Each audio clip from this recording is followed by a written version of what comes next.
What's going on, guys? Welcome to Inside the Distance. This is the boxing edition because boxing is now back officially. I mean, boxing has always been around. Boxing's always been, in my eyes, good. But if you're not a feverish boxing fanatic like myself since I was a little kid, then you kind of pick and choose your spots to look for the big fights, right? A lot of the casuals look for the heavyweights. They look for the big boys. Back in the day, if Tyson was fighting, people watched. If he wasn't fighting, people had no idea on the spectrum who anybody was. This is a fight for the boxing enthusiasts, but also for people that you want to get into boxing, that if you want to really start pushing the boxing narrative on people a little bit and show them what boxing is all about, this is the fight that you probably want to do it with. This is a fight I've been waiting for a long time as a boxing purist. We at the Madlabmma.com, what we do is we cover a lot of MMA, mostly UFC for the DraftKings perspective and stuff like that. But me, my partner Anthony, who's actually not sitting in on this show, we met 30 years ago. We've been best friends ever since, and it was from the sport of boxing. Like I said, this is a fight I've been waiting for a long time. There are a lot of fights in boxing that we do hope for, and they kind of just don't come to fruition. This is a fight that I honestly thought wasn't going to get signed. I thought there was just going to be too much push and pull, that we're going to put it off. It was just going to be one of those fights, you know, and it turned out they ended up signing it, and here we are. We're less than a week away, and I wanted to give you my thoughts on certain things that did happen within the camp, certain things that I feel that were changed up in Garcia's camp that could help him, that can hurt him, things that I've seen in both fighters in their previous fights that you need to look out for if one of these fighters are going to capitalize and win the fight. First thing, there was some news that broke yesterday. I don't know how true this is. I did watch the Instagram live feed, I believe it was. It was Tank Davis came on with one of his buddies. They requested Ryan Garcia to come into the live chat. They were, talking some friendly banter back and forth, and they decided to place a wager on the fight. The wager of the fight, they said, was going to be the entire purse. We've seen these bets happen before. They never came to fruition, but apparently that's what they did. Apparently the entire purse is now on the table for these guys. If that's the case, I think that's kind of crazy. I mean, I would never allow my fighter to do that, whether I had confidence in him or not. You just don't do that. At the end of the day, a fight is a fight. That's why you fight the fight. Anything can happen in a fight. Sometimes the best fighter doesn't always win. It's just the way it is. But if that's the case, Tank Davis did get on the phone with one of his managers to get the contract drawn up. You could obviously hear on the other side of the phone that the manager was a little taken back because he said, "Are you serious?" He said, "No, he's dead serious. I got him on the phone right now." So whether that happens or not, I don't know. It's just another storyline that kind of ties into this. When you look at both of these fighters, I mean, if you want to get right into it, when you look at both of these fighters, I mean, both of these guys are undefeated. There's a lot on the line here. You got Tank Davis. He's 28-0 with 26 KO. Southpaw, 5'5", 67-inch reach. This is a guy who I have watched, and I got to be honest with you, I've watched him from a very close range, but at times I would think to myself, I don't know how this kid is going to pan out. I was always a guy since I was a kid that I loved the boxer. I loved the pure technician. And I always tend to lean that way. And if you talk to a lot of my subscribers and the people that do follow me on Twitter and such like that, they will tell you right out of the gate, MadLab is a guy who loves the technician. He's always going to go with the boxer over the puncher. That's just always my philosophy. As time went on, Tank Davis started becoming much more of a boxer. He started showing a little bit more skill. He started slipping punches, started creating angles, starting to be a little bit more slick in there. Now, is that something he always had, and he just relied so much on that power? I mean, he's got a crazy left power hand, but he can throw with both hands, and he's probably one of the only guys in the division that does have one punch knockout power in both hands. But as time went on, you would see it just gradually come to fruition more and more in every fight. So there could be a maturity thing. It could just be these little things that he just releases as he needs them. But he really is a complete fighter. He really, really is a complete fighter. On the other side, you got Ryan Garcia, 23-0, 19 KOs, orthodox, 5'10", 70-inch reach. So right out of the gate, what are you looking at here? You're looking at two guys that are undefeated. They obviously got their O's on the line.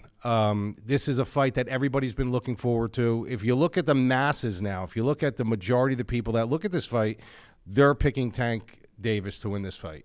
majority of them. I would say 95 to 90% of them. They'll rebuttal back and say, well, it's going to be a good fight, but, I just think that Tank's got a little bit more in the tank. He's fought the better level of opposition, which is true. Tank Davis has fought the better level of opposition. When you look at Garcia, I mean, he hasn't really fought anybody. He fought Campbell, and the one guy that he really did fight, he did get dropped. Mind you, he did come back and he did win that fight, but it shows you, okay, well, Campbell was able to drop him, and I'm going to get into why he was able to drop him. I'm going to get into the certain things that he's got to be careful for going forward so he doesn't get dropped like that again, but he was able to drop him. Did he come back and win the fight? Yeah. But if Tank Davis finds an opportunity or finds a window to jump into like Campbell did, he's probably going to finish the fight. There's going to be no rebounding back. There's going to be no coming back from that. So a lot of people are kind of pigeonholing that situation. Well, he got dropped by Campbell, and look what happened there. And what do you think's going to happen if Tank Davis gets a hold of him? These are all, realistic, reasonings to bench on. But at the end of the day, like, people do get caught, people do get, put down, and it doesn't necessarily mean that they're chinny or they can't take a shot. The other people that are picking Garcia to win is they're kind of, some of them that have picked him were sparring partners and friends of his and stuff like that. No one's saying it's going to be a bad fight. Everybody's saying it's going to be a good fight, but the majority of the masses, yes, they are picking Tank Davis. They're picking Tank Davis, from what I've seen, by like knockout between the 5th and the 8th round, which is very realistic, and it's there's no wrong answer to that. I mean, I wouldn't sit here and argue with somebody at a round table and say, yeah, you're crazy for thinking that, and Ryan Garcia can do all these things, and. So what we're going to do here is I'm going to give you my perspective on it. I do very, very deep dives on film, and I just don't look at situations that arise. I don't look at just the statures. I don't look at the level of opposition as much as people do. I look at the matchup. I look at the size differential, the matchup, the weaknesses that the opposition might have a strength there that can capitalize on, weaknesses on the other side, strengths on both sides. There's a lot of factors that I put into it. I just don't look at the historical breakdown of each fighter and their resumes. So when you look at Garcia, the one thing I did like about him in this fight is that he's got Joey Goosen as his trainer. Now, I'm a throwback. I like these throwback guys, Manuel Stewards and stuff like that. So they have these different ways of training, and not that it's better than the modern era of training or the modern philosophies. Not saying it's better at all, but there is something to be said about that ring time that Joey Goosen does have, the people that he did have, the fights that he was involved in, the Castillos and Corrales war and stuff like that. Like, he's got a different philosophy than some of these new wave guys. Now, when he came into this camp, he started this camp with him in October. Okay, so they started this camp way, way ahead. Now, were they going full tilt, full on bore? No, they weren't going full on bore, but they were already starting to prime this kid's body since October. Really started dialing it in January, which is about the right time. That's when you're kind of looking to start your camp. But they really got to jump on things in October. Ryan Garcia is a big-time road runner. He loves to run. This is a kid who you never have to tell him, listen, you got to go run X amount of miles. And this kid is always willing to run. He loves to run. So I'm under the assumption that this kid really just started running and doing some light pad work and stuff like that in October. And then January is when the real hardcore training started setting in. That ties me into the rehydration clause now that is thrown into him into this fight. A lot of people are looking at that, and I think they're misreading this a lot. And it could be for a lot of reasons. It could be just because they don't understand the dynamics of biology. This is my background. Kinesiology is my background, so I'm going to bring it to you in a little bit different perspective. When you look at the rehydration clause, they don't want Ryan Garcia to weigh 10 pounds over the day of the fight, which pretty much means is the day before the fight, you weigh in, okay? And then you have to make weight. After that, usually it's game on. You could gain 10, 15, 20, 30, whatever it is your body can actually absorb and hold, you're allowed to do that. What they're doing with this fight now is they want Ryan Garcia, and Tank Davis has got to weigh in as well. He's got to weigh in a second time. But they want to weigh in Ryan Garcia on the day before the fight for the weigh-ins, for the actual weigh-ins. And then at 10 a.m. the next morning of the day of the fight, they want him to weigh in. And he can't be over 10 pounds. If he's over the 10-pound mark, then, obviously, then, they would say that there was a violation involved. The thing that people aren't looking at here is, first of all, Ryan Garcia started in October. Okay, he started in October. So if he started in October, that weight came off the proper way. They dialed everything in the proper way. So this wasn't just a nosedive for this kid to just lose all this weight. He's been incrementally losing weight, staying in shape, and staying active. That's number one. Number two, when you weigh in, okay, afterwards, I've seen guys put on, I know Arturo Gatti at one time, I've seen him put on 25 pounds overnight. So these guys will suck the weight and they will put it back on. But when you're weighing in at 10 a.m. in the morning, the day of the fight, there's still plenty of time for you to put on weight. So it just means that at 10 a.m. he can't be 10 pounds over. But it doesn't mean that when he steps into the ring on fight night, on the actual night, which is hours later, that this kid can't be weighing in another 5 or 6 pounds heavier. So that's something you guys got to keep in mind. It's not like they're weighing him in right before the fight. They're weighing him in at 10 a.m. He's going to have all that time to go and eat a breakfast, to have some lunch, to have a snack maybe in between. I do not agree with going into the fight on any sort of an empty stomach. I believe you need to be hungry when you go into the fight, not starving where your stomach's eating itself, but you need to have a form of hunger when you're going into the fight. You don't want to be full. You don't want to have that sluggish or, God forbid, cramps or anything like that. But he's going to have the ample amount of time to at least put 2 more meals in him and rehydrate with liquids as much as he wants. So there's no way that Ryan Garcia will step into the ring 9 pounds heavier over. He's going to continuously put on weight, because when you deprive yourself that much, which he's really not. The kid was eating tacos the other day. It's not like he's only a couple pounds off right now. But he's going to have plenty of time to put on weight. So I don't find that as a big factor. So people that are making that into a really big factor, it's the media, it's people that are trying to drum up stories and stuff like that. Is it optimal? No, it's not optimal. You never want to have any kind of contingent on yourself and your body, because you can't control your body. Your body controls your body. Your body tells you what it wants to do. So when you look at that, you got to understand, though, that there is really a little tight window where he just weighs in. He's got to be very careful. But it's not easy. If you're going to, if you're going to eat normal, if you're going to pyramid your way up to your meals, you should be fine at 10 a.m. Then at 10 a.m., you step off that scale. You can rehydrate all you want. You can put a couple meals in yourself. There's a very strategic way to do it without spilling over. So I have no issues with that. I think it's totally fine. I think it's actually ridiculous, because I don't think it's going to affect the fight at all. So that's one thing. These are the things that I've seen with him, that these are some of the pros and cons I've seen with Ryan Garcia that I do like and I don't like. One thing is, I think, sometimes when you have a really hard ace in your pocket, you tend to feel like that can be the foundation for everything else. That can hold everything else up. And sometimes that's the truth. And obviously this is a situation where it's been true for Ryan Garcia. The kid's got 23, he's 23-0, he's got 19 knockouts. This is a kid that, when you look at his overall intelligence, his athletic ability, his speed, and all these intricate nuances that he has, the one thing you would really expect for him to have, if I told you all this, you would visualize a guy that's got really good footwork, that's kind of on and off the center line, that's kind of manipulating angles, that's, just creating space. He's very good at creating space, but I'm saying creating his own angles and stuff. He's very flat-footed. And the reason why he's flat-footed, if you look at when he got dropped by Campbell, because he was so flat-footed.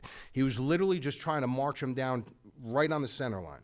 And when you do that, this is a kid who's tall as it is. He's got a long and rangy frame. His chin is very susceptible to being taken out. He holds his chin very, very high. Now, if you're going to do that, you have to be the type of fighter that's going to kind of move around a lot, that's going to kind of skirt the center line, get off the center line. He doesn't. He kind of just marched him down. And the reason why he does that, I do believe, is because he has so much confidence in his hand speed. And his hand speed kind of has been dictating terms for him, other than the rest of his overall abilities with his legs and getting off the center line. He's able to beat all these people to the punch. And when you're able to beat all these people to the punch, you can kind of just negate your footwork and stuff. But that's the one thing I don't like about him, especially in this fight, is that he's very flat-footed. If he wants to beat Tank Davis, he's got to get off that center line. He's got to use his footwork, and he's got to play a game of cat and mouse with him. He cannot sit there and think that he's going to walk down Tank Davis, because Tank Davis needs one shot. Where Ryan Garcia, when he has 19 knockouts, but these aren't one-shot knockouts. This is just constant accumulation of body work, head work, body work, until finally the power bar of his opponent goes down, goes down, goes down, then he finally finishes. Tank Davis doesn't need to work on that power bar. He just needs to clip you with one shot. Okay, so that's one thing I don't like about him, because every minute that goes by that he stands on that center line and he just relies on his hand speed is one opportunity for Tank Davis just to jump through that window and catch him with something. The kid's got unbelievable hand speed. I mean, if you really, really look at him and you watch him fight, 9 out of 10 times he's beaten his opposition to the punch. But I would say his number one attribute that might be one of the best in boxing is his left check, man. I mean, it comes around so fast. He's got that thing dialed in so fast that people know it's coming. You don't think his trainers tell them, you got to watch his kid's left check. You got to watch it. They know it's coming, but it's a big difference when you know that what this kid has in his arsenal, and then stopping it. When is he going to throw it? By the time he does throw it, are you going to see it quick enough? Are you going to react to it quick enough? Because that thing comes very, very quick at you. So that's one thing, but people think that's all he has. That's the one thing I hear about. We know all he has is left. That's not all he has. Is he a little flat-footed? Yeah, but the kid goes to the body very well. He ties combinations together very well. He's a very cerebral fighter for a 24-year-old kid. He's very, very intelligent, and we're going to get into that in a minute too. So that's not all he does. And at his age, he is intelligent enough and smart enough to fine-tune things and add things into his repertoire. This is by far the biggest step up of his career. Like, not even a question in my mind. This is a more than a telltale sign for this kid. This is more than a test for this kid. This is probably one of the toughest opponents he may face in the top 5 in his career, depending on who's coming up and who's, around that area. Right now, it's Tank Davis. He's the guy. He wins this fight. This kid stock goes up through the roof. He gives a great showing of himself, and this is a war. This kid's stock goes through the roof. The one thing I will say about this fight that does concern me with him, outside of him being flat-footed, is yes, his lack of experienced opponents. Sometimes when he does fight, if you watch him fight, he will take a commanding lead early, and that's a bonus for him in this fight, especially for someone like Tank Davis that we're going to get into in a minute. But he does take a commanding lead in fights, but sometimes he does get a little too cocky. He does get a little too showy. You cannot be showy. You cannot be showy with someone like Tank Davis. You have to stick to the game plan. You have to adhere to the game plan. And my hope is that Joey Goossen's going to be that sergeant. He's been there. He's seen all these crazy comebacks. Look at Castillo Corrales. He's seen situations where guys were up and don't get showy now. You got to get in there and you stay the course. And when you're his age and you kind of made a name for yourself on social media, and you're wearing the Flash Gordon thing, it's entertainment for him. He wants to entertain the fans. But this is an opportunity. There are paths for this kid to win this fight, and it's all going to tie into what I say about Tank Davis right now. And then I'm going to, every time I tell you about a flaw or a pro with Davis, we're going to bump up right back to Garcia, and we're going to match what I just said. To certain bullet points. So Tank Davis obviously is the more experienced guy, right? Anytime you fight a southpaw is tricky. He's a southpaw. This is a guy who, like I said, his boxing is very underrated. I would say well-rounded wise, just the overall boxing prowess, Tank Davis is the better fighter. He's the harder puncher. He's got the more experience. He has shown the ability to create angles, get off the center line, and be a little bit loose on his feet and manipulate things. He has faced adversity. He has been, not that Ryan Garcia hasn't, but I'm saying he has faced a little bit more of it. And he comes from a different territory in life, and that means something. Like when you're a guy like Tank Davis, who's come from Baltimore, he just has that way about him. He's a dog. The guy is a dog. We don't know what kind of a dog Ryan Garcia is yet. People used to say that about Oscar De La Hoya. They used to say the same thing. Pretty boy, the snap, blah, blah, blah. But Oscar De La Hoya, let's face it, was a dog, man. I mean, he was a dog. So it doesn't matter. You can't judge the book by its cover. But we have seen the dog in Tank Davis much more than we've seen the dog in Garcia, especially with the level of competition that they both faced. There's another guy who also has a huge left hand. But the difference between his left hand and Garcia's left hand is, like I said, it's more powerful, and he can knock you out with both hands. He doesn't just need to use that left hand. He can knock you out both hands. But his ace of spade in his pocket, without a doubt, 100%, is his left hand. The one thing that I will tell you that scares me about this fight for him, he's a slow starter. He's a slow starter. And he had a slow start against Rolly Romero. Rolly Romero was kind of ugly in his approach, but he was winning rounds. Rolly Romero was winning rounds in that fight. He ended up getting caught because he's just a sloppy, unorthodox fighter. This kid got into boxing at a very late age. Like, he didn't get into boxing, soon enough. Doesn't really have great technique, but he's awkward. He's tricky. Like, sometimes you don't have to be a great fighter, but when you're in there and you're dealing with somebody who's tricky, it takes you a little bit to download the information. Barrios, winning rounds against him until he wasn't anymore. The fact of the matter is, are these guys winning rounds against Tank Davis early? Yes. Is he finishing them off so it doesn't actually matter? Yes. That's not going to last forever. You're eventually going to run into somebody the night's not going to go your way. You're not going to be able to find that kill shot. Somebody's going to have that recipe to kind of stay away from you and just tag you at range and tag you at range. If anybody's going to do that, it's going to be Ryan Garcia.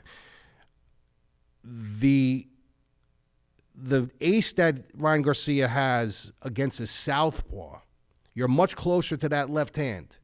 So that thing's going to be coming around quick. And I know he knows that. I know he knows, like, this is something I got to watch out for, but it's not going to stop the fact that situation for the entire fight where he's throwing that left, you're much closer to that hand than you would be unless you were an orthodox. So that's something that concerns me for Tank Davis a little bit. But the biggest concern that I have in this fight for him is that he's going to fall behind rounds. Now, if I'm going to tell you right now, if I knew Ryan Garcia had a lot of very bouncy footwork and he was on his toes and he was kind of, moving laterally all over the place, I would pick Ryan Garcia in a heartbeat. I would take a flyer on him in a heartbeat, just for the mere fact I'm like, all right, this kid just needs to kind of win rounds. He needs to win 4 or 5 rounds. Just tag him out range, skirt around the cage, play matador, play possum. I would say, listen, he just can't get caught. The thing that hesitates me about this fight is he doesn't fight like that. He's a little flat-footed, and he just kind of relies on his hand speed, and you can't do that, like I said, with somebody with Tank Davis. So it's a very, very tricky fight, but to say Ryan Garcia does not have paths to win this fight is absolutely ludicrous. It's absolutely ludicrous because he does have a path to win the fight. He just needs to bank rounds, and what he needs to do, he needs to bank enough rounds to the point where Tank Davis is going to have to say, wait a minute, the only way I can win this fight now, you got to remember, these rounds go fucking quick. These rounds go quick. So when you're looking, all of a sudden you could blink your eyes and you're in the 7th round, and all of a sudden, you got this kid up 4 rounds to 2. And now he's saying, wait, if I don't win the next couple of rounds, or I don't win a round or 2 here, this or that, I'm going to be looking, I need a knockout. And then he's going to be searching for a knockout. And at that point, Garcia just kind of has to stay away from it and just tag him and stay the course. So this is very important that Tank Davis starts to get off early in this fight. Because if he does not get off early in this fight and Ryan Garcia starts banking rounds, Ryan Garcia is not Rolly Romero and he's not Barrios. This kid is slicker. He's got much better hand speed. He's got damaging shots. They're just not listen, I admire Paulie Malignaggi back in the day. I thought he was a good fighter, but he had pillow hands. If that kid had power in his hands, he'd be a lot better fighter than he actually was. But he used to drop decisions and stuff like that because he just wasn't accumulating damage. The damage in the judge's eyes weren't really showing. I mean, it just shows that, he's touching you, but he's not really backing you up. He's not causing any kind of reaction to you, any kind of reaction with the crowd. Ryan Garcia is not a Paulie Malignaggi where he has hand speed and he can't punch. Ryan Garcia's got hand speed and he can crack. So there's a big, big difference. There's situations where I could see him backing Tank Davis up, and I could see, like I said, I know Tank Davis can back him up.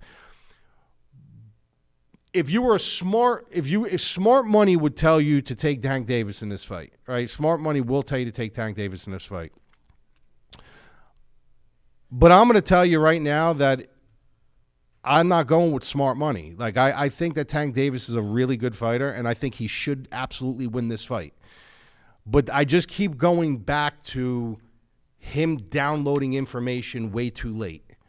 And and this is a habit. This isn't something where he just does it, a fight here and a fight there and a fight here and a fight there. He downloads information, late. It takes him a while. It's going to take him a while to download Garcia, because not only has he got to be wary of that left hand, and he's got to kind of feel out his speed and feel out what he's going to do, but he's also got to download everything else that he downloads with other people. So it's not a fight where you're going to bet Tank Davis, or you're going to put, you're going to go with the masses with Tank Davis, and by the fourth round, it's going to be 4-0 Davis if there's not a knockout in between there.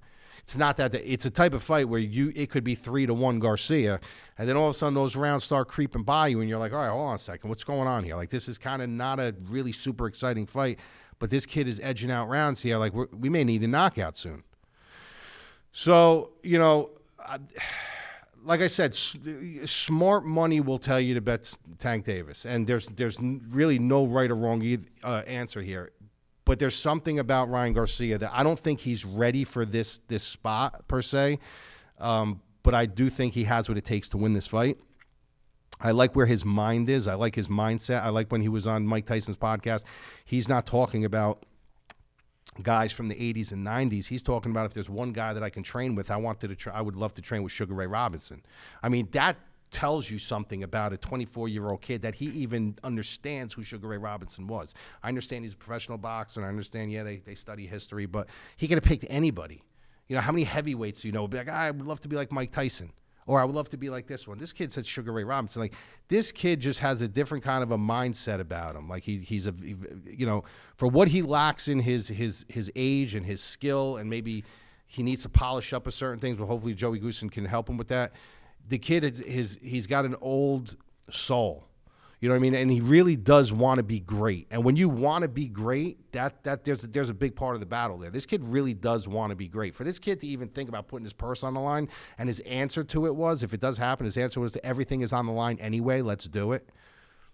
Like, this kid wants to be a great fighter. He wants to be an entertainer. He wants to be a great fighter. He wants to be an Oscar De La Hoya 2.0. That's kind of what he wants to be. I mean, because he's trending that way as it is. I mean, if you think about it, he's a good-looking guy, very well-groomed, very well-spoken. Is he the type of kid that I do? Does he do some corny things? Yeah, he says and does some corny things. But at the end of the day, he's 24 years old. Like, what were we saying when we were 24 years old?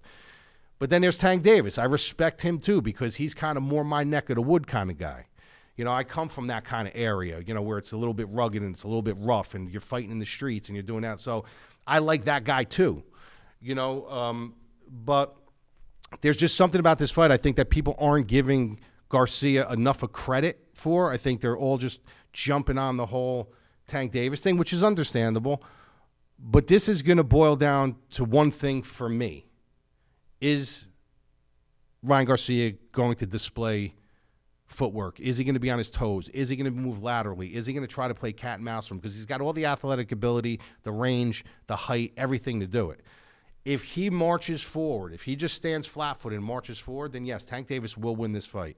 But if Ryan Garcia gets on his toes a little bit, moves laterally, uses his movement, utilizes the entire real estate of the cage, he's going to win this fight. So that's going to be my official pick. I'm going to go Ryan Garcia. And like I said, there's no right or wrong answer here. This is just my philosophy of the things that I broke down, the paths that I've seen with both fighters, and I could just really realistically see this path to where he falls down, Tank Davis falls down in rounds, and he's going to be looking for a knockout, and Ryan Garcia is going to do enough. Just kind of stay away from him and win a really close decision. So subscribe to the channel. We do have UFC breakdowns coming out this week as well. If you want to check us out on the site, go to themadlabmma.com. I appreciate you guys. We'll see you the next fight.